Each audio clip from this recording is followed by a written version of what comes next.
Não escutou, pessoal.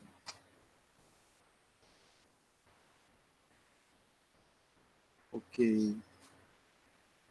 Então, sejam bem-vindos. Gente, me atrapalhei porque me deram aqui 3 links, aí eu fui entrando de um por um até chegar nesse aqui. Mas vai dar certo. A frequência vocês colocam aí no chat, viu? A gente está pegando a sequência. Bom dia, Pablo. Bom dia, Arthur. Bom dia, Vitor. Jesse, todos aí aqui. Maxwell, Wagner, Bárbara, Julião, Pedro Henrique, a Fernanda. Ok, gente, só compartilhar aqui o material com vocês. Deixa eu...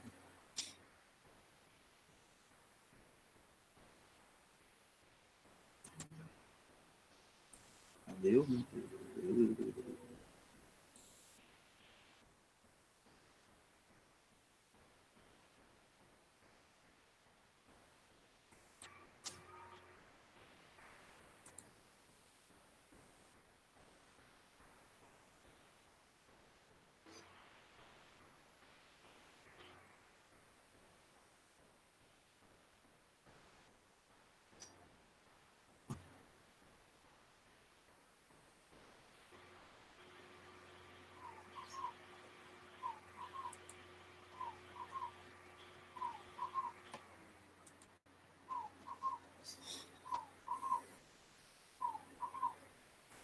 Então, já iniciando nosso primeiro encontro do ano de biologia, eu acho que já esclareceram para vocês que esses 3 primeiros meses, né, 2 primeiros meses, fevereiro e março, a gente vai estar trabalhando e concluindo o ano de 2020 e trabalhando alguns conteúdos relacionados ao ano passado, conteúdos mais relevantes.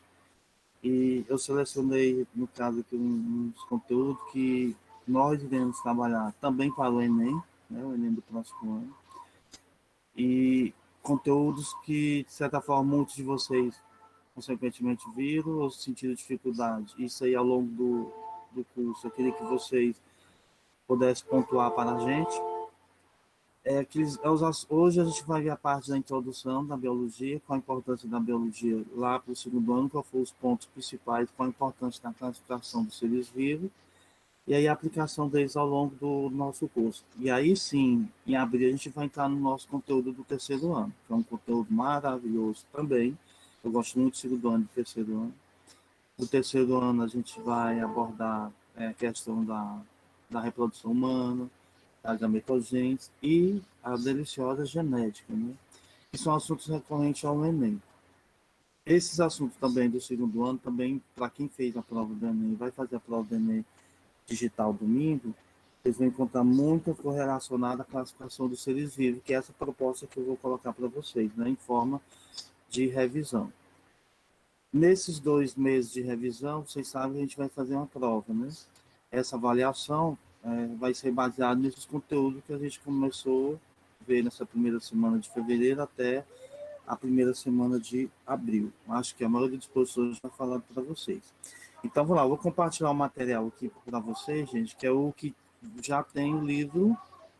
Eu me preocupei já com a questão do livro de vocês, que vocês já têm disponível aí, né?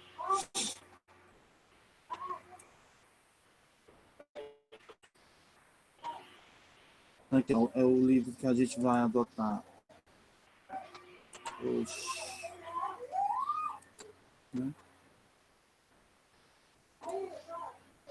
Tá aqui o livro que a gente vai adotar, né? Que é o nosso livro que a gente já tem disponível para nós. Esse ano terá uma nova escolha, né? E aí o nosso conteúdo, né? Que é a sistemática, vírus, procariões, protista e o fungo. Não se preocupe, que aqui a gente vai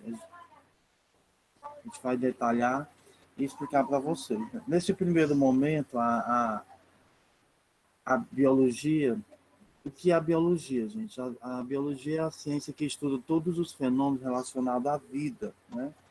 E, como toda ciência, a biologia ela possui um objeto de estudo. E o objeto de estudo é os seres vivos, né? São os seres vivos. Então, tudo relacionado aos seres vivos, a sua relação com o meio ambiente, né? A sua interação com o clima, solo, ar, a água, ou seja, tudo que a gente chama, e vocês aprenderam lá no primeiro ano, né? Os fatores bióticos e abióticos, tudo relacionado a esses fatores, e que forma o que a gente chama de interação meio ambiente e ser vivo, a biologia vai tratar. E, mais precisamente, no segundo ano, a gente estudou os seres vivos, né? E o que a gente tem de bagagem do primeiro ano, que são as características dos seres vivos, a gente, no segundo ano, a gente estudou os seres vivos e a sua classificação. Então, no segundo ano, o, o eixo principal do estudo da biologia é a gente classificar os seres vivos de acordo com suas semelhanças, né? Isso é o que a gente chama de agrupar, né? Agrupar os seres vivos de acordo com as suas semelhanças.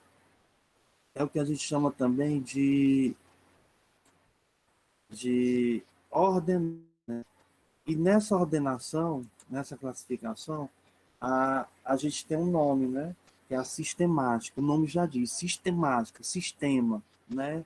É algo que vai direcionar, organizar e depois é seguido, né? Como eu falo assim, o sistema, né? A gente já diz, já pensa logo no algo que vai organizar e apresentar para a gente, e a gente dali vai ter um entendimento, né?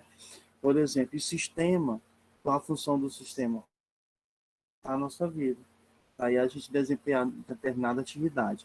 Dentro da biologia, existe um sistema onde vai agrupar os seres vivos de acordo com as suas semelhanças, e esse sistema, essa área da biologia, a gente vai chamar de sistemática, né? Tá aqui, ó, sistemática. Sistemática é a área da biologia que vai agrupar os seres vivos todos de acordo com as suas semelhanças. Agora, aí esse agrupamento, né, na biologia a gente vai destacar que esse agrupamento ele não é feito de qualquer forma, né? Ele existe os seus critérios, né? Vai existir alguns critérios, né? E aqui no segundo ano, um dos principais critérios para a classificação dos seres vivos é levando em consideração a evolução. Então, no segundo ano, no ano passado, vocês estudaram, nós estudamos a, a classificação dos seres vivos, levando em consideração a evolução deles, desde os seres mais simples aos mais complexos, dos com menores números de células a dos multicelulares, a dos mais adaptáveis, a dos mais de adaptação mais complexa, levando em consideração também todos os aspectos relacionados à evolução, à genética. Então, isso é sistemático. A gente lembra também que, bem no início do ano passado, a gente falou sobre esse sistema e a gente viu que existe, né, além de agrupar esses seres vivos, existe uma área da biologia que a gente vai, de certa forma, e a gente aprendeu, que é o que a gente chama de taxonomia. Taxonomia, ó. Taxonomia, taxon, característica, nomia, nomes, né? Nós aprendemos também que em biologia, alguns conceitos a gente vai definir pela a estrutura da palavra, né? Então, por exemplo, aqui, tá, cadê o áudio? Taxonomia. A taxonomia, taxon quer dizer característica, né? E nomia quer dizer nome. Sistemática, organização fechada, né? Sistema. Então, taxonomia é a parte da biologia que vai nomear esses seres vivos. Mas, professor, e qual a importância dessa taxonomia? É justamente criar uma forma padronizada de identificação de seres vivos. Porque já pensou a gente não ter esse padrão, como seria para catalogar, identificar e estudar os seres vivos, sabendo nós que existem vários grupos de várias comunidades, vários países, várias culturas que apresentam os mesmos seres vivos, né? Os mesmos compostos orgânicos, mesmo fatores biológicos. E aí uma forma de padronizar esse estudo e essa identificação do ser vivo foi nomeando. E a taxonomia, que é uma parte da biologia, através dos seus critérios, também vai ter uma forma padronizada de escrever, de identificar, né, de estudar a nomenclatura desses seres vivos.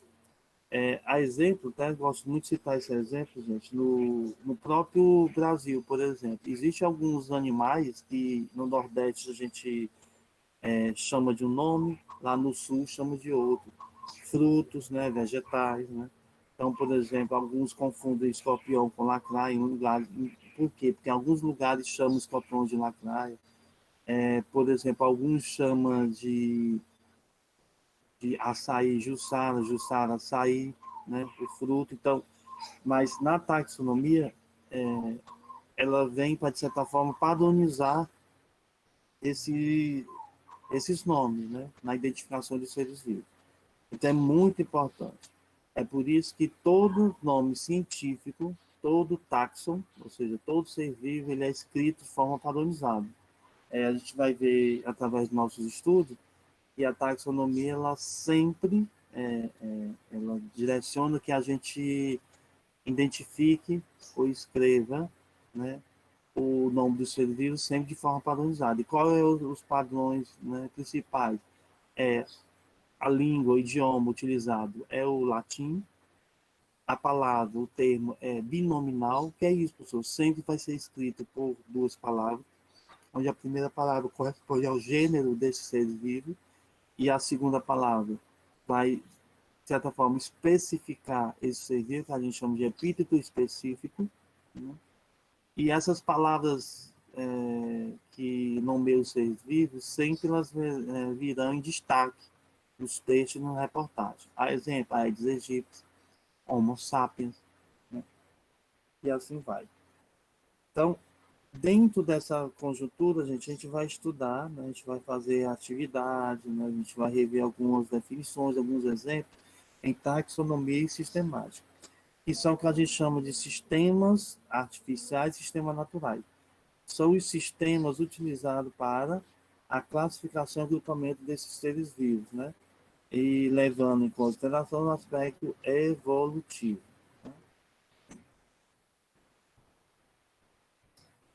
Até aqui tudo bem, gente?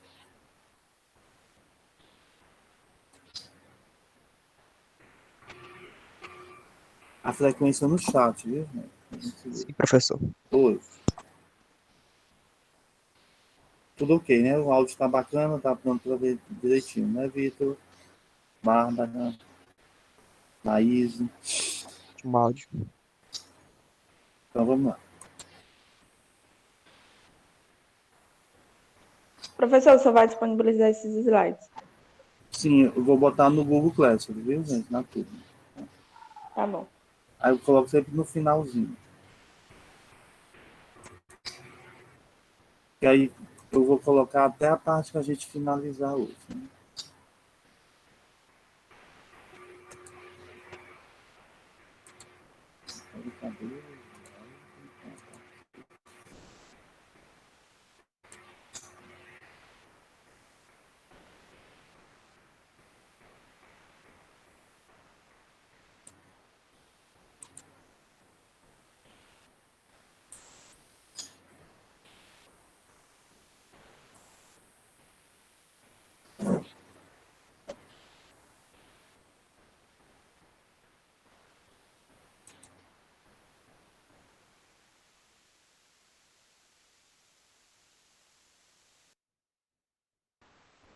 Já, gente.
E meu notebook ele é viciado.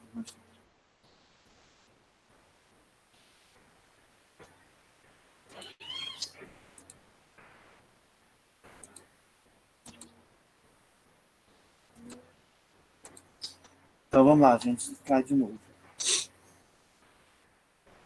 Então, gente, e esse conteúdo aqui tem no livro de vocês, certo? Mas aí no finalzinho da aula eu vou disponibilizar lá no Google Class de forma de PDF. Ele fica até mais leve. E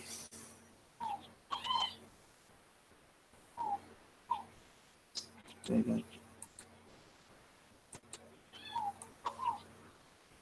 Puxa. E aí eu vou.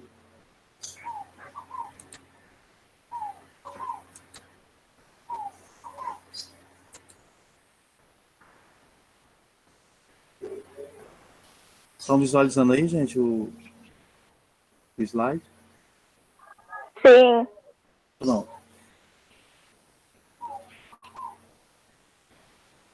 Então, gente, aqui a gente observa, aqui é uma forma ilustrada do que a gente poderia chamar da classificação mais recente do grupo de seres vivos.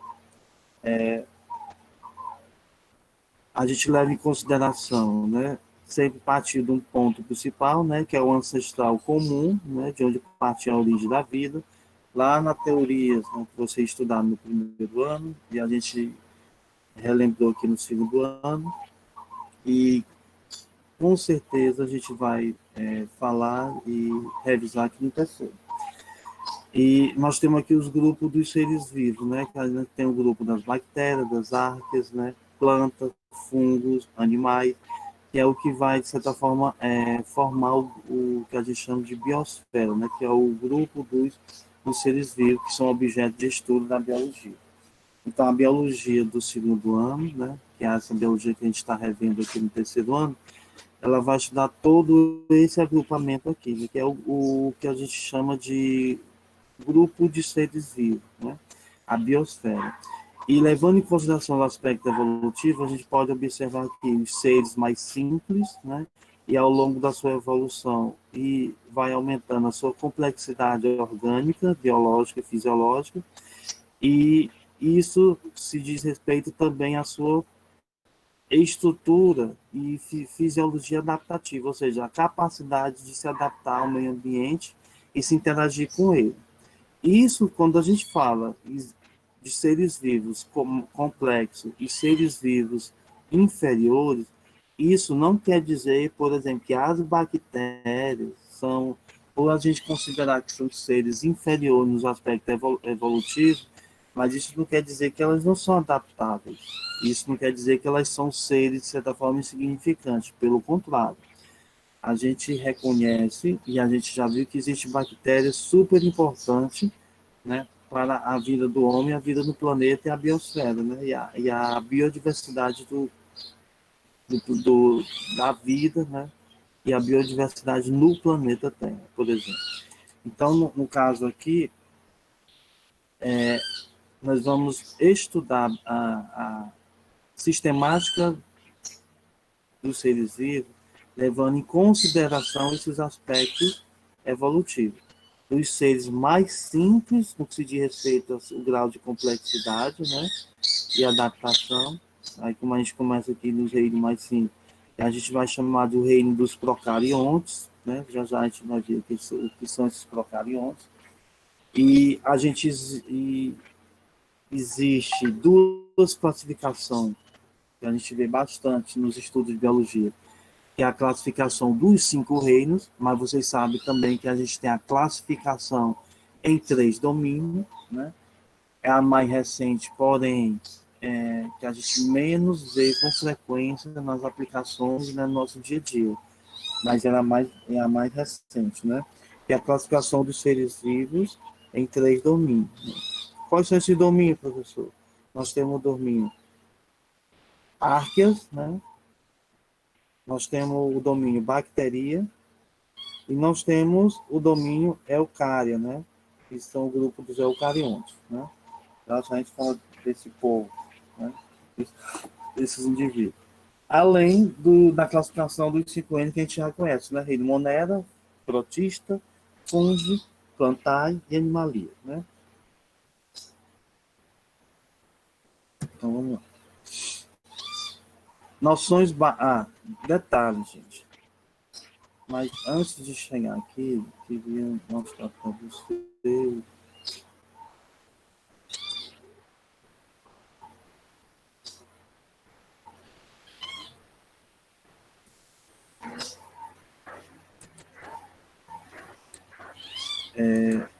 Alguns exemplos em taxonomia, né?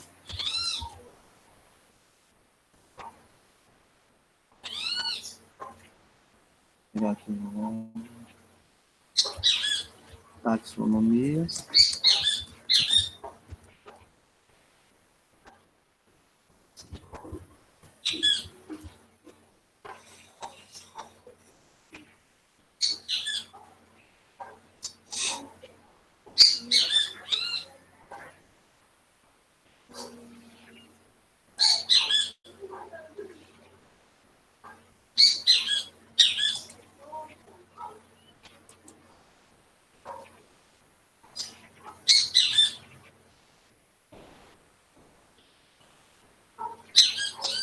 Cadê esse lugar?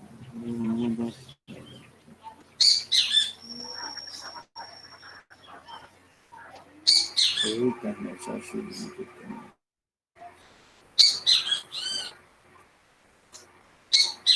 Carregando aqui.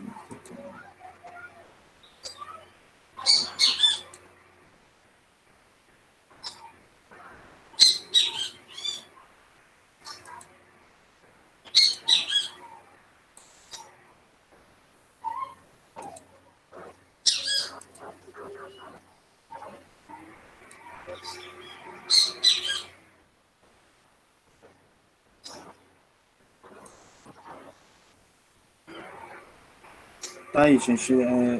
Tem um rápido resumo sobre a taxonomia, né? A gente vê taxon, né? Ou taxon quer dizer ordem, agrupamento.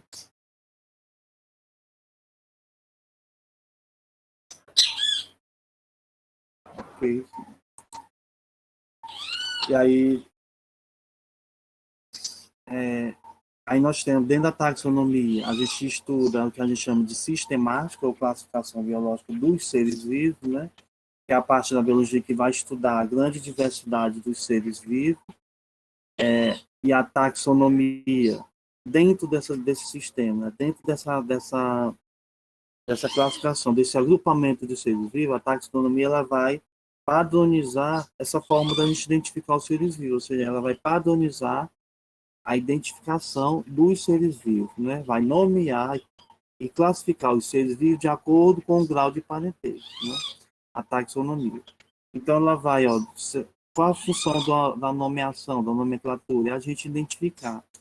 E essa nomeação vai respeitar um critério, né? Que é o que a gente chama também de sistema binominal, né? A importância da taxonomia, né? Olha aqui, o planeta existe mais de 4.000 idiomas diferentes. Então, surgiu a necessidade de padronizar a linguagem para os seres vivos. É como eu tinha falado para vocês anteriormente, né? Os seres vivos existem no mundo, existe o que a gente conhece, os grupos de seres vivos, mas eles vivem em várias regiões do planeta. Nessas várias regiões do planeta existem várias culturas, né? Então, como por exemplo, vocês devem estranhar em algumas culturas pessoas que comem inseto, né? Que comem cachorro, já em outras que não comem gado, porque o gado é sagrado. Então, existem diferentes idiomas, diferentes culturas. Nesse aspecto, nessa mesma perspectiva, tem a necessidade da gente, de certa forma, padronizar o estudo dos seres vivos, né? Até a forma de organizar e facilitar o estudo e a identificação deles. E aí, exemplo, nós temos, por exemplo, cachorro, né, dog, hut, x, né, diferentes línguas. Então, é o que a taxonomia chama de science name, né, o nome científico, né? E sempre, gente, né, para quem não lembra, para quem não os nomes científicos, né, e a boa parte também na farmacologia, ou seja, na farmácia, na produção de remédios, de vacinas, né, os princípios ativos, né, que é aquela matéria-prima na fabricação dos remédios, né, para quem não sabia, a maioria deles, né, é um critério que tem na farmácia, na questão da vigilância sanitária e saúde, de padronizar a identificação desses produtos, assim como nos seres vivos. E o idioma escolhido é o latim. Aí você me pergunta, por que o latim, professor? Porque o latim é uma língua hoje considerada uma língua morta, porque ela não vai fazer referência a cultura nenhuma. E ela pode, de certa forma, ser padronizada e não favorecer a nenhuma cultura, ou seja, não a cultura inglesa, francesa, espanhola, portuguesa, chinesa. É uma língua, praticamente uma língua morta, que é utilizada mais nos termos técnicos e científicos. Então, o nome científico dos seres vivos, assim como vários sistemas que a gente conhece hoje no mundo todo, ele, de certa forma, ele é um dos principais critérios para nomear os seres vivos. Então, cães familiares. Então, os nomes científicos todos serão escritos em latim. Então, nisso, né, nessa padronização, organiza os seres vivos em categoria taxonômica, facilitando o estudo e análise baseada em semelhanças e diferenças. Então, por exemplo, e através do nome científico, a gente pode identificar as características e o grupo que aquele ser vivo pertence, né? Por quê, professor? Porque, como a gente sabe, sempre o nome científico, no caso dos seres vivos, vão ser escritos por duas palavras, né, chamado de sistema binominal, e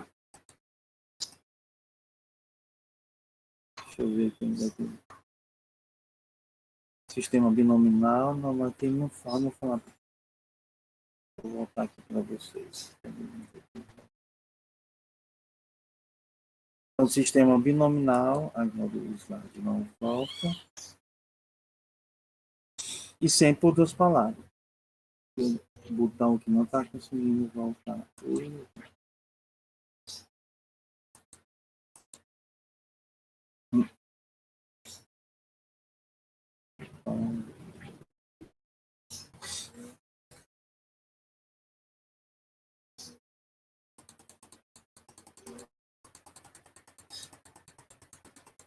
Então, o botão de voltar aqui não está dando certo.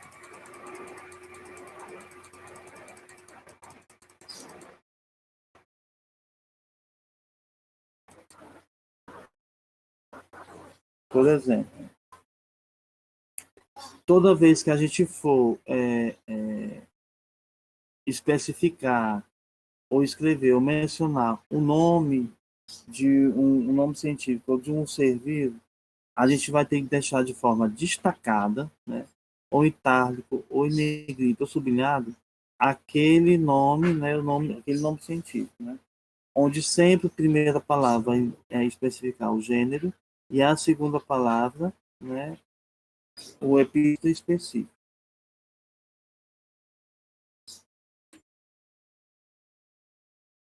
Então, deixa eu ver.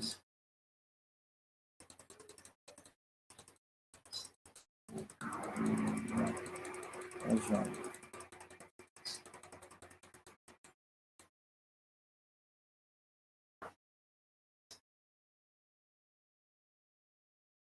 Agora travou tudo.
Pronto, gente, sobre essa classificação dos seres vivos, né? Sobre o histórico dessa classificação. Nós temos aí dois estudiosos, filósofos e cientistas que estudaram, né? E deram muita importância essa questão da classificação dos seres vivos. Uma das primeiras classificações que a gente vai destacar aqui é a classificação de Aristóteles, né, e Teofrasto, que eles classificaram em dois grandes grupos, né? Um especificamente trabalhou com animais e o outro com as plantas, né? Então, exemplo, eles classificaram uma classificação bem primitiva, né? Que eles classificaram os animais, né? Segundo a homeostase dele, né? A homeostase que é a temperatura corpórea, né? Dos animais, né? Inclusive nós seres humanos. Então, a gente tem essa homeostase, né? Que é uma temperatura ideal para a fisiologia de cada animal. E essa característica, né? De temperatura interna, né, do corpo, de certa forma, serviu para classificar anteriormente alguns grupos de animais. Depois a gente vai ver, a gente tem os animais de corpo quente e os animais de corpo frio. Aristóteles, nas suas primeiras publicações de estudo, classificou os animais em animais de sangue quente e animais de sangue frio. Né? Foi importante? Foi importante a observação? Foi conveniente para uma época? Foi, né? Mas hoje a gente sabe que isso é só uma das características, não é uma característica que, de certa forma, especifica um grupo de animais, mas é uma característica. Né?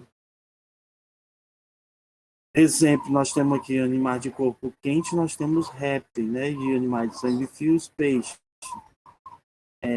Teofrasto classificou os vegetais quanto à sua morfologia, né? Quanto ao seu tamanho. Né?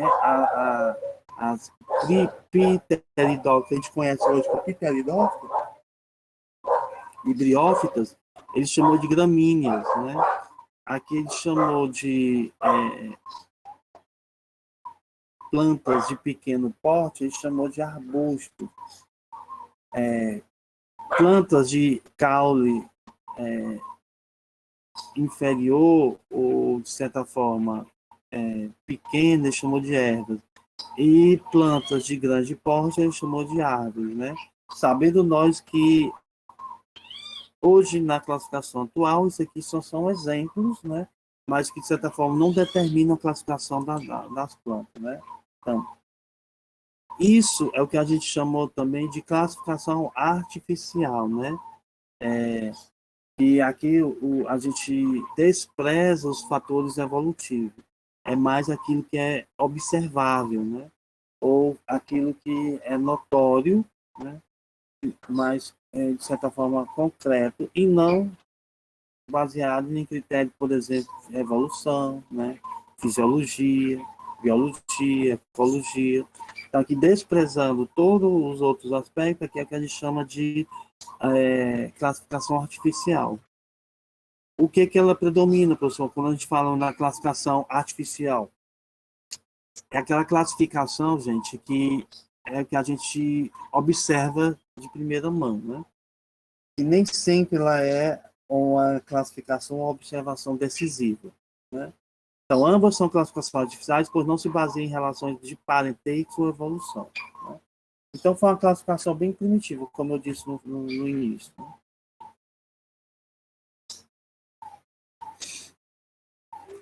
E aí, os sistemas de classificação dos seres vivos. Né? Lembrando que eu vou disponibilizar para vocês lá no Google Classroom, gente, esses slides. Tá? Então,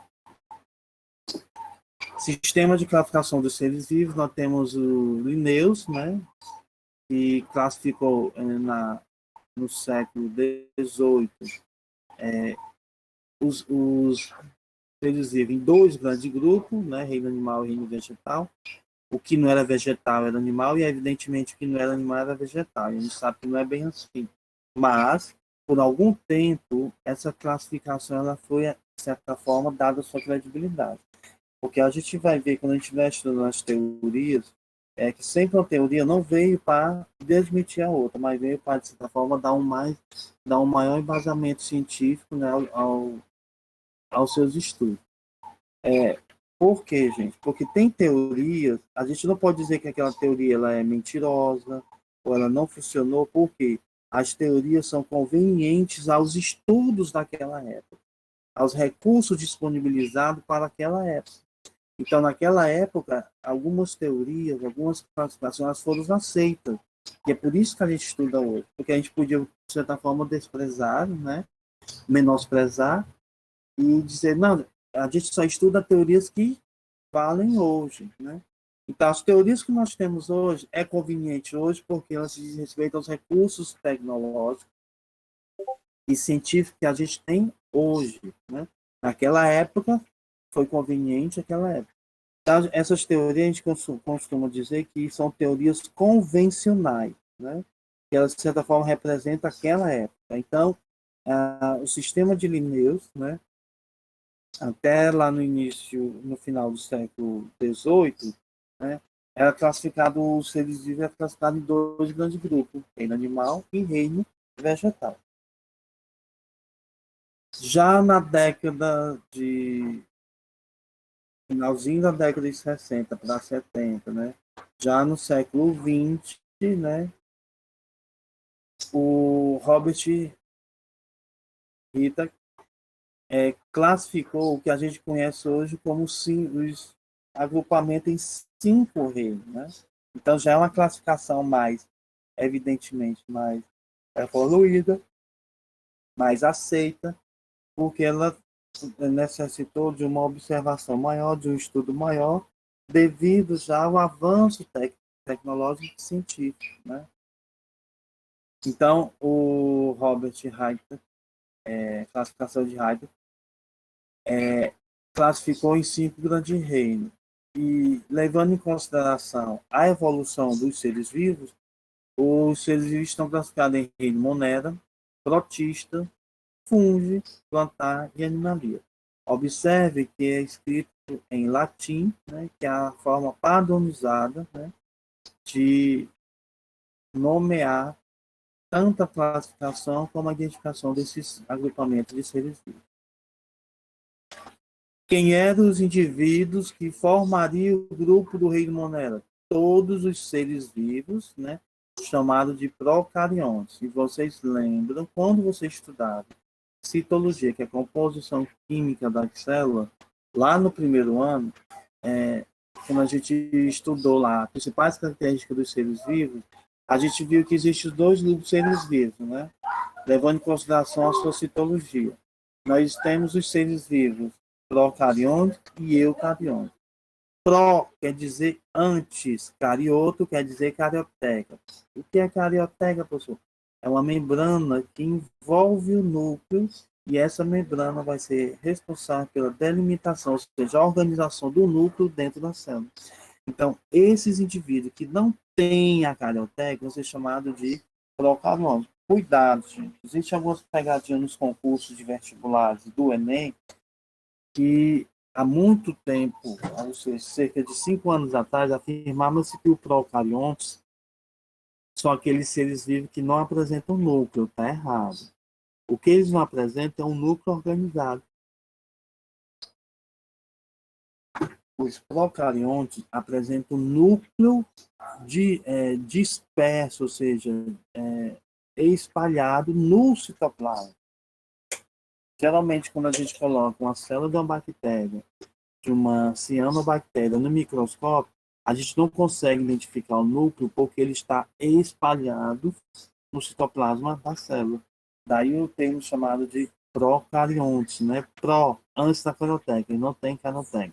Mas isso não quer dizer que ele deixa com uma característica de seres inferiores, não. Isso vai demonstrar que essas células são simples, né? E outra característica dos procariontes, eles são unicelulares. Por quê? Porque o núcleo bem organizado, ele tem uma atividade metabólica bem grande. e vai proporcionar mais na frente uma variabilidade celular. E aí, podendo ser formado por vários tipos de células. E aí, passando a ser seres multicelulares. Nos casos do reino Monera, dos procariontes, são células simples, né? Menos complexas. São células simples e esses indivíduos se desenvolvem, se reproduzem, realizam suas atividades fisiológicas e biológicas, né? Mas sempre unicelular, ou seja, formado por uma única célula, composta de parede celular, membrana plasmática, citoplasma e um núcleo, né? Que a gente chama também de nucleolo, que ele é espalhado, né, no citoplasma da célula. Outro grupo importantíssimo é o que a gente chama de grupo dos protistas, né? Todos na escala evolutiva, essas células foram as primeiras células a apresentar a carioteca. Então, eucariontes, né? Ou eucariote. Eu quer dizer internamente, dentro, né? Lá dentro, aí dentro, né? Então, eucariontes, né?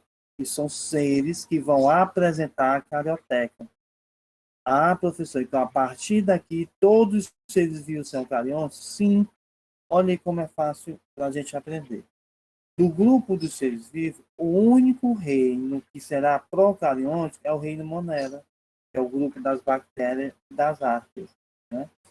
Todos os outros grupos serão eucariontes. Então, quer dizer, professor, que todos os outros seres vivos, na sua composição celular, vão apresentar o quê? Carioteca. Então, vão apresentar a carioteca e isso deu a esse grupo de seres vivos uma capacidade adaptativa muito boa, porque eles vão ser encontrados em diversos ambientes, né? E desempenhar diversas atividades metabólicas e fisiológicas, né? Concomitante, né? Biológico. Então, eucariontes são seres que apresentam carioteca. No caso aqui dos protistas, os eucariontes serão unicelulares, né? Então, por exemplo, são unicelulares,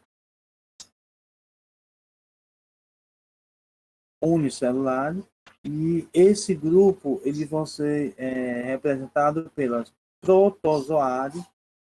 Não são quem são os protozoários? São aqueles indivíduos, né, eucariontes, também que alguns deles, de vida livre ou não, causam doença, né? Nós temos a giardia, ameba, né, paramécio, né, que são seres vivos, né, unicelulares, causadores de doença. E nós temos aqui exemplo de algumas algas, né, consideradas algas unicelulares com parede celular. Essas algas que não são vegetais, elas fazem parte desse grupo de seres vivos, dos protistas, né? A gente chama de atomáceas, né, de atomitas, que são algas unicelulares. Muitas vezes a gente não consegue observar ao olho nu essas algas, mas quando elas se manifestam de forma bem grande no ambiente, a gente consegue identificar, por exemplo, na água, na coloração da água, né? Naquelas águas marronzadas, água vermelha, de coloração avermelhada. Isso deve-se quando ocorre algum desequilíbrio ambiental, que aumenta a população dessas células, ou seja, dessas algas, e aí essas algas, de certa forma, elas se manifestam e ficam visíveis ao olho nu. Quando isso ocorre, porque, de certa forma, elas estão indicando que existe ali naquela água, naquele ambiente, um desequilíbrio, né, biológico. E elas servem também como esses indicadores, né, de poluição. Então, as algas unicelulares, né, elas são protistas, né, não são seres vivos, não são considerados do reino vegetal. Somente as clorófitas, que são aquelas que apresentam coloração verde, né, com outras características que são pluricelulares. Essas não, essas são unicelulares, né? E é do grupo, é considerado do grupo protista. Porém, elas não são protozoárias, elas não causam doença. Exemplo dessas algas, as diatomáceas, né? Então, vamos lá. Outro grupo de eucariontes, né? Que há muito tempo atrás, né, por uma boa parte do tempo, ele foi considerado plantas, né, que são os fungos, por causa dos cogumelos. Os fungos são seres vivos eucariontes e aclorofilados, por causa dos cogumelos. Porque muito tempo atrás, o Aristóteles, por exemplo, e Linnaeus, ainda por um certo tempo, classificaram os fungos como vegetais. A exemplo, nós temos o cogumelo e a orelha de pau. Mas, dos critérios para ser considerado planta, além de ser autótrofo, ou seja, produzir seu próprio alimento, apresentar clorofila, né? Então, fungos, não, eles são considerados eucariontes aclorofilados. Então, foi criado um grupo só para a grande biodiversidade de fungos, né? Que é o reino fungo. Esses seres vivos, né, eles são eucariontes, aclorofilados e heterótrofos, ou seja, sempre precisa do ambiente ou precisa de outro ser vivo para se alimentar. Então, onde tem fungo, com certeza ele está encontrando fonte nutritiva. Outro grupo aqui, bem importante também na biodiversidade na Terra, é o grupo das plantas, né, o plantae, que é representado por todos os vegetais presentes no nosso planeta, seja eles aquáticos ou terrestres. Os vegetais, uma das principais características, é a sua capacidade de se produzir seu próprio alimento, né, através da fotossíntese, sua fisiologia principal. E possuir nas suas células as clorofilas, né, pigmentos, que vai dar a característica de seres aclorofilados, né, clorofilados, na verdade. E por último, o grupo dos animais, né, que são grupos são eucariontes, são multicelulares, formados por várias células. É um grupo bastante diversificado de espécies, né, de representantes. Os animais são das principais características deles, são eucariontes, multicelulares e heterótrofos.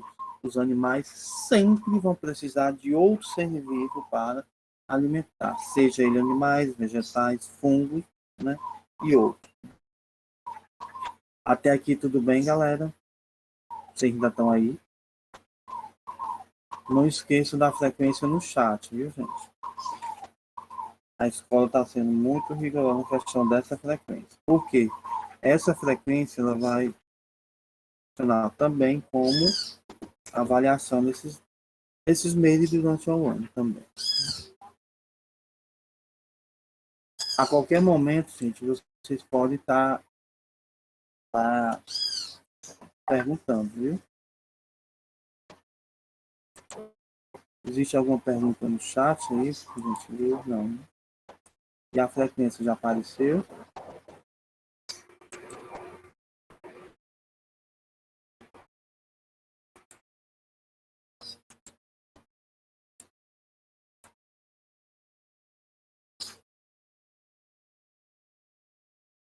O link na frequência, gente.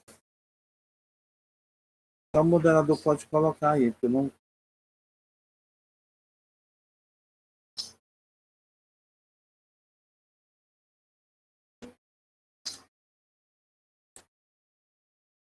Então vamos lá.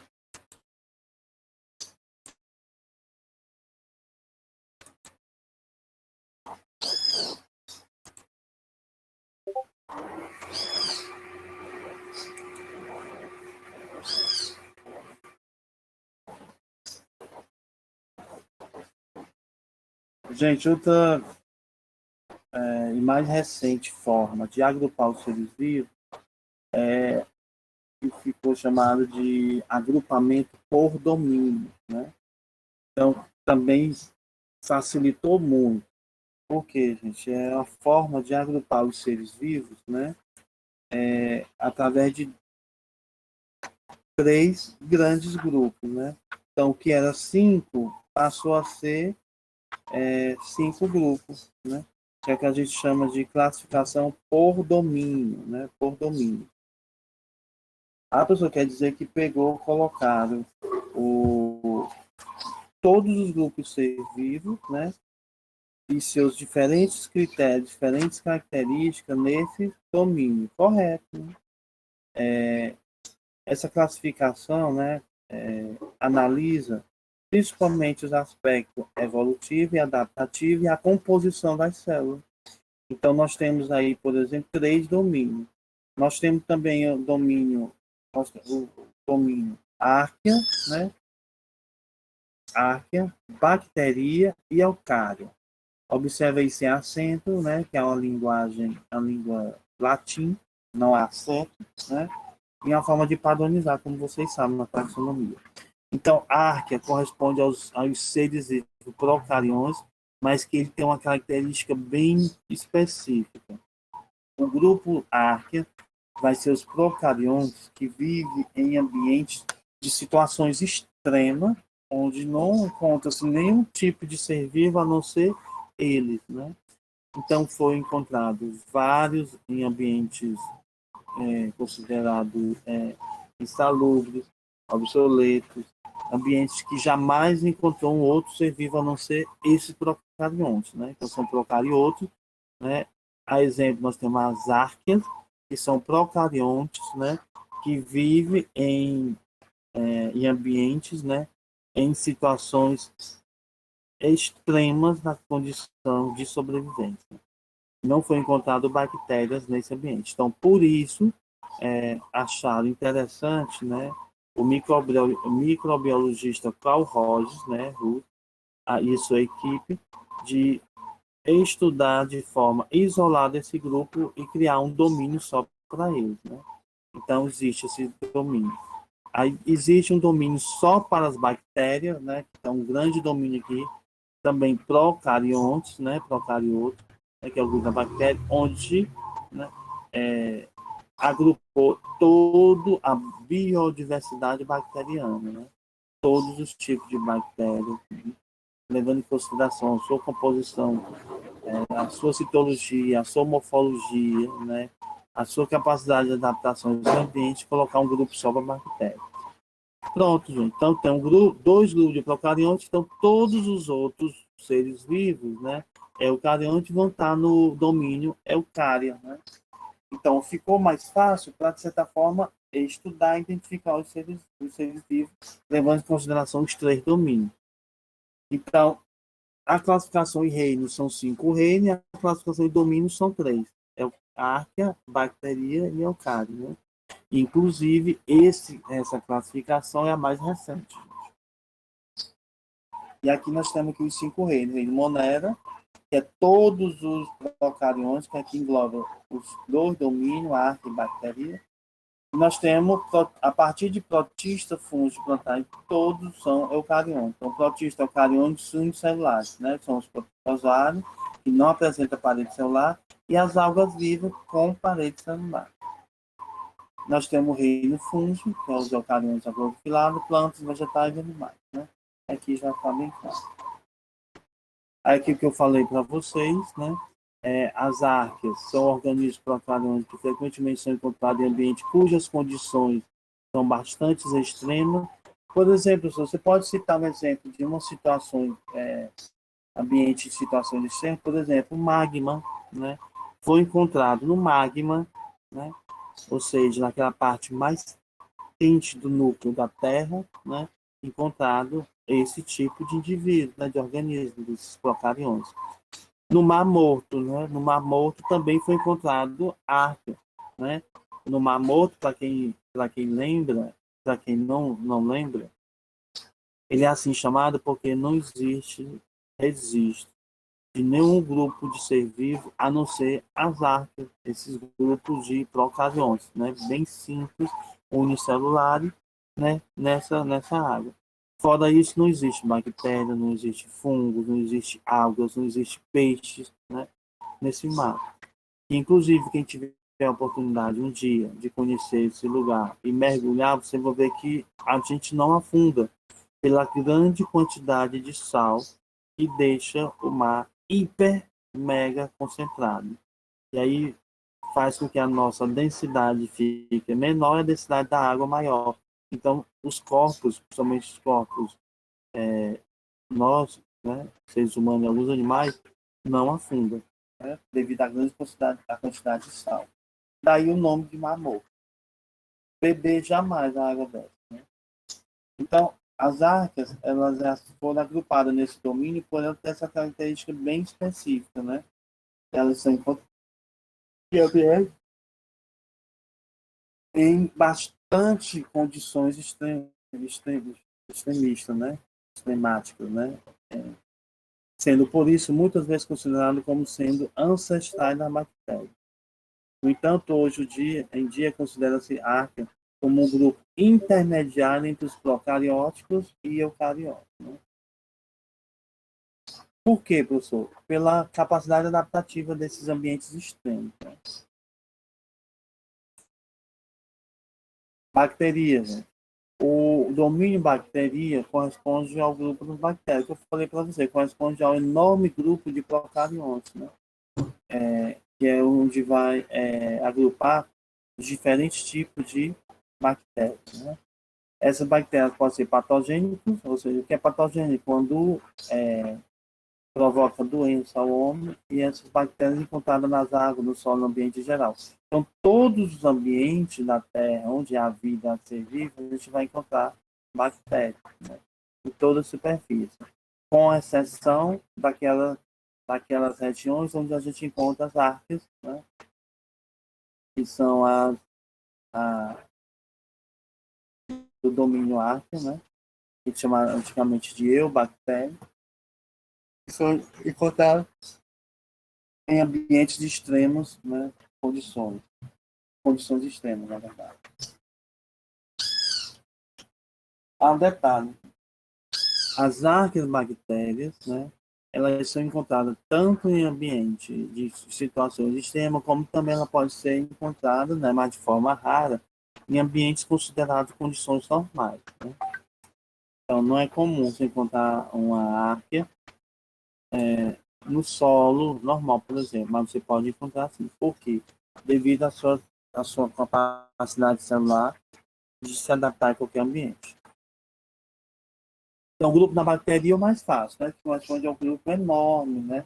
Agrupamento de toda a biodiversidade bacteriana. E a eucária, né? No âmbito microbiológico, corresponde às algas, protozoários, fungos e os animais, né? Então, todos os grupos de ser vivo, que não seja arca, que não seja bactérias, vão estar dentro desse domínio, né? Que a gente chama de domínio eucária, né? Não é eucaria, viu, gente? É eucária.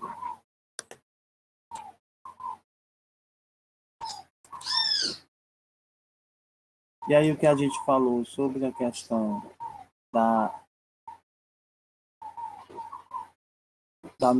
taxonomia, né? E aí nós temos aqui Calvo, Linné, né? Chamado de Linneu, né? Então são livros Sistema Natural, ou seja, natural do sistema, com os princípios básicos da classificação biológica. Estabeleceu a espécie como base de classificação, né? Então, criou os 5 grupos taxonômicos: reino, classe, ordem, gênero e espécie, né? Só que depois a gente vai ver que essa grupo taxonômico, né, vai acrescentar filo e família, né, aumentando aí, e propôs o uso de palavras em latina, levando em consideração que é hoje uma língua mundialmente, né, não falada, e sim mais escrita, né, a gente chama de língua de catálogo, né, uma língua técnica, né.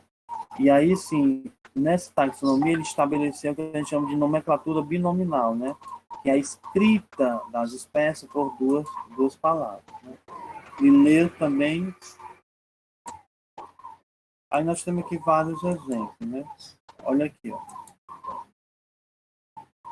Nós temos aqui o exemplo de Linneu, eu falei para vocês. Exemplo, leão, nome científico, Pantera Léo, né? Onça, nome científico, Pantera Onça. A gente pode observar aqui no nome científico que a gente pode já, além de identificar, já poder agrupar e classificar esses seres vivos. Ó, por exemplo, a gente pode observar que o leão e onça tem algumas diferenças, né? Mas ele tem um grau de parentesco, porque ele apresenta o mesmo gênero. Como assim, professor? Lembra que no sistema abdominal A escrita dos seres vivos vai ser sempre por duas palavras, né? A primeira palavra corresponde ao gênero e a segunda ao epíteto específico, né? Esse epíteto específico, né, é que vai diferenciar e especificar a espécie. Muito tempo atrás, pensava-se que essa segunda palavra era espécie. Não é, mas ela vai designar a especificidade de um ser vivo. Então, por exemplo, Pantera-Léo é o leão e Pantera-Onça é a onça, né? Então, o que vai diferenciar aqui é o epíteto específico, Léo e onça, mas eles vão ter o mesmo grupo de gênero, né? O gênero Pantera. E a família felinos, né? A família dos felinos, né? Que é um critério anterior. O nível taxonômico anterior. Então, nós temos aí um exemplo de Linneu, né, de sistema binominal. E a identificação do ser vivo por duas palavras. Lembrando que a primeira sempre será o gênero e a segunda o epíteto específico. Epíteto específico porque essa característica vai especificar uma espécie. Gênero é o conjunto de espécies semelhantes e epíteto específico é o termo que designa, né? Designa a espécie, ou seja, é um termo que vai especificar, vai caracterizar aquela espécie. Vou ficar bem rapidinho.